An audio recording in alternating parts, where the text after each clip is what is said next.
తిరుపతిలో ప్రతిష్టాత్మకంగా జరిగే ఇండియన్ సైన్స్ కాంగ్రెస్ సదస్సులో 30 వేదికల ద్వారా వివిధ అంశాలపై శాస్త్రవేత్తలు ప్రసంగిస్తారు. సైన్స్ అండ్ టెక్నాలజీలో వస్తున్న మార్పులను, వాటి యొక్క విశిష్టతను చాటేందుకు సిద్ధమవుతున్న సదస్సు గురించి మరిన్ని వివరాలు మా ప్రతినిధి రవి అందిస్తారు. ప్రతిష్టాత్మకంగా తిరుపతిలో జరుగుతున్నటువంటి ఇస్కా ఏర్పాట్లపై ముఖ్యమంత్రి చంద్రబాబు నాయుడు కూడా నిన్న సమీక్షించారు. ఈ నేపథ్యంలోనే ఇస్కా ఏర్పాట్లు ఏ మేరకు జరుగుతున్నాయి, అలాగే ఇస్కా సదస్సు నేపథ్యంలో ఎన్ని రకాల వేదికలు నిర్వహిస్తున్నారు, వాటి పట్ల పూర్తి వివరాలు అడిగి తెలుసుకునేందుకు మనతో పాటు సైన్స్ కాంగ్రెస్ జాతీయ స్థాయి అధ్యక్షులు గారు మనతో పాటు ఉన్నారు. సార్ని అడిగి మరిన్ని వివరాలు అడిగి తెలుసుకున్నాం. సార్, ఇవాళ ఇస్కా సదస్సు సంబంధించి ఎన్ని రకాల వేదికలు నిర్వహిస్తున్నారు, ఏ సెంటర్లు నిర్వహిస్తున్నారు, దాన్ని ఆ వేదికల వల్ల ఎంతమంది ప్రతినిధులకు అక్కడ ఉపన్యసించే అవకాశం ఉంటుంది చెప్పండి. ముఖ్యంగా నోబెల్ బహుమతి గ్రహీతలు 9 మంది అమెరికా నుంచి, France, Japan, Israel, Bangladesh, India నుంచి పార్టిసిపేట్ చేస్తున్నారు. ఈ నోబెల్ బహుమతి గ్రహీతలు ఉపన్యాసాలు స్టూడెంట్స్ని, రీసెర్చ్ స్కాలర్స్ని, యంగ్ ఫ్యాకల్టీ మెంబర్స్ని ఉత్తేజపరచి సైన్స్లో ప్రగతి సాధించేందుకు ఉపయోగపడేట్టుగా ఈ ఉపన్యాసాలు నిర్వహిస్తున్నాం. ఈ నోబెల్ బహుమతి గ్రహీతల ఉపన్యాసాలన్నీ శ్రీ వెంకటేశ్వర విశ్వవిద్యాలయం శ్రీనివాస ఆడిటోరియంలో 3వ తేదీ నుంచి 7వ తేదీ వరకు జరుగుతాయి. అలాగే ప్లీనరీ సెషన్స్ 4 ప్యారలల్గా నిర్వహిస్తాం. ఈ ప్లీనరీ సెషన్స్లో దేశంలోని ప్రముఖ శాస్త్ర సాంకేతిక పరిజ్ఞానం కలిగిన నిష్ణాతులు ఉపన్యసిస్తున్నారు. ఈ ప్లీనరీ సెషన్స్ కూడా కాంటెంపరీగా ఫ్రంట్ లైన్ ఏరియాస్ మీద నిర్వహిస్తున్నాం. మనకు భారతదేశంలో 7100 కిలోమీటర్ల సముద్ర తీరం ఉన్నది. అలాగే ఆంధ్రప్రదేశ్లో సుమారు 1000 కిలోమీటర్ల సముద్ర తీరం ఉన్నది.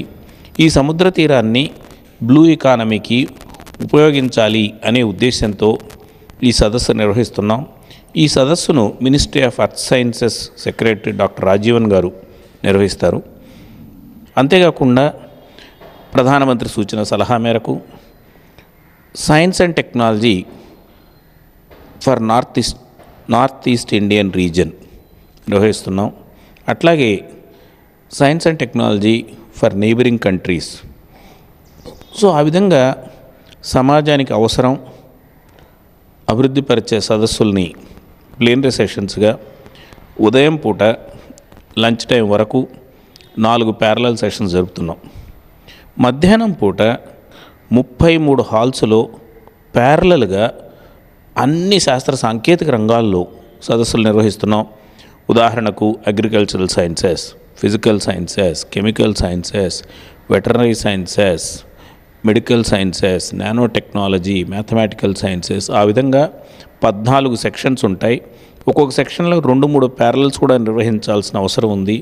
ఎందుకంటే ఈ సైన్స్ కాంగ్రెస్కి 104వ సైన్స్ కాంగ్రెస్కి మేము ఊహించిన దానికంటే ఎక్కువ మంది అటెండ్ అవుతున్నారు. అందువల్ల ప్యారలల్గా నిర్వహించాల్సిన అవసరం ఏర్పడింది. ఆ విధంగా నిర్వహిస్తున్నాం. 33 సెక్షన్స్లో నిర్వహిస్తారు. నోబెల్ టాక్స్కి నేను సుమారుగా 2-3 వేల మంది అటెండ్ అవుతారని అనుకుంటున్నాను. ప్లీనరీ సెషన్స్కి ఒక్కొక్క దానికి 500 మంది, 600 మంది, సెషన్ను బట్టి 1000 మంది వరకు కూడా అటెండ్ అవుతారు. ఈ ప్లీనరీ ఏర్పాట్లన్నీ కూడా ఒకే యూనివర్సిటీ ప్రిన్సిపల్స్ ఇంకా డిఫరెంట్ ప్లేసెస్లో ఉన్నాయి సార్. ప్లీనరీ సెషన్స్ అన్ని ఎస్యూనివర్సిటీలో జరుగుతున్నాయి. మెడికల్ సైన్సెస్ సంబంధించిన వాటికి మాత్రం మేము స్విమ్స్లో ఏర్పాటు చేస్తున్నాం. ఎందుకంటే వచ్చే ప్రతినిధులే కాకుండా స్విమ్స్లో డాక్టర్సు, విద్యార్థులు, ఎస్వి మెడికల్ కాలేజ్ విద్యార్థులు, పద్మావతి మెడికల్ కాలేజ్ విద్యార్థులు పార్టిసిపేట్ చేయాలనే ఉద్దేశంతో నిన్న మన ముఖ్యమంత్రి చంద్రబాబు నాయుడు గారు కూడా ఆ ఐడియాని ప్రోత్సహించారు. సార్, ప్రధానంగా ఇవాళ మెడికల్ సైన్సెస్ స్విమ్స్లు చేసినారు. అలాగే అగ్రికల్చర్ దీనికి సంబంధించి అగ్రికల్చర్ కాలేజీలో జరిపిస్తారా, లేదా ఎస్వి యూనివర్సిటీలో జరుగుతుంది? అది ఇక్కడ అగ్రికల్చరల్ కాలేజ్ ఉంది, కానీ దాన్ని ఎస్వి యూనివర్సిటీ ప్రక్కనే ఉంది కాబట్టి ఎస్వి యూనివర్సిటీలో చేద్దామనే ఉద్దేశంతో జరుపుతున్నాం. చిల్డ్రన్ సైన్స్ కాంగ్రెస్ పద్మావతి మహిళా విశ్వవిద్యాలయం నిర్వహిస్తున్నాం. చిల్డ్రన్ సైన్స్ కాంగ్రెస్కి దేశం నలుమూలల నుంచి వివిధ రకాలైన స్కూల్స్ నుంచి 1500 మంది స్కూల్ చిల్డ్రన్ అటెండ్ అవుతున్నారు.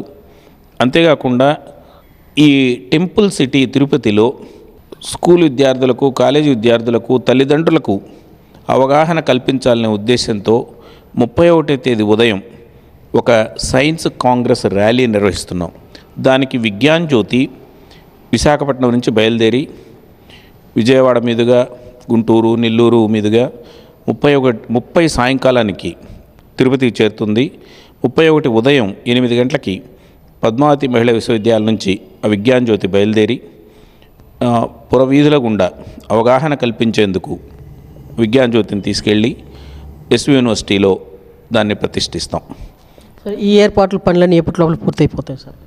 నిన్న మన ఆంధ్రప్రదేశ్ ముఖ్యమంత్రి చంద్రబాబు నాయుడు గారు అన్ని పనులని చాలా కూలంకషంగా డీటెయిల్డ్గా సమీక్షించారు. సంబంధిత అధికారులకి చాలా ఖచ్చితంగా చెప్పారు. 25కి వాళ్ళు పూర్తి చేయడానికి త్వరితగతిన చేస్తున్నారు. ఖచ్చితంగా అవుతాయని మా ఆర్గనైజేషన్ తరఫున నాకు చాలా ఆశాభావం. విద్యా వికాసాన్ని పెంపొందిస్తూ శాస్త్ర సాంకేతిక రంగాన్ని అంతర్జాతీయ స్థాయిలో ఇనుమడింప చేసేందుకు ఎస్వి యూనివర్సిటీ వేదికగా అవుతున్నది. ఈ వేదిక నేపథ్యంలోనే జాతీయ స్థాయిలో విద్యార్థుల యొక్క సైన్స్ టెక్నాలజీని మరింత ప్రభావితం చేసేలా సదస్సు నిర్వహిస్తున్నామని చెప్పేసి ప్రముఖంగా డాక్టర్ నారాయణరావు గారు పేర్కొన్నారు. వీడియో జర్నలిస్ట్ వినోద్తో రవి, తిరుపతి.